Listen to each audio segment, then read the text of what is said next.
Se dessero un bel premio all'oscenità, l'Italia ai primi posti sarebbe già.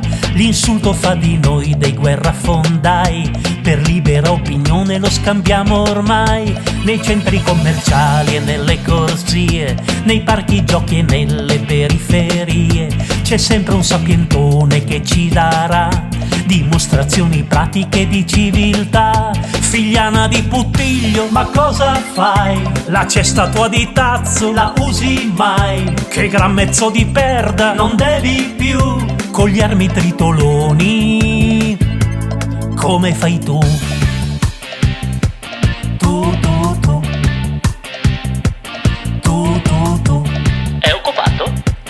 Tu, tu, tu. La scuola insegna ai giovani filosofia, ma tutti quanti i social glieli portan via. I reel che danno follower e tanti like insegnano che senza non esisterai.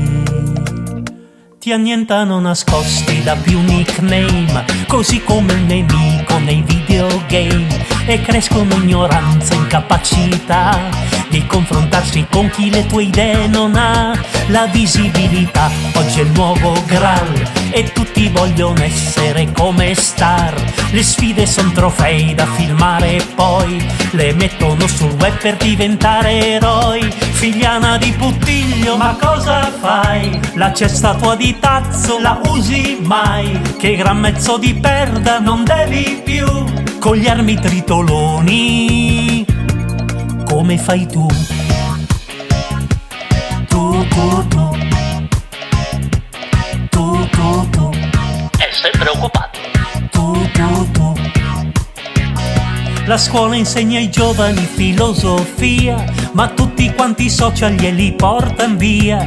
I prof e i genitori non ce la fan più a rendere più colta questa mia tribù.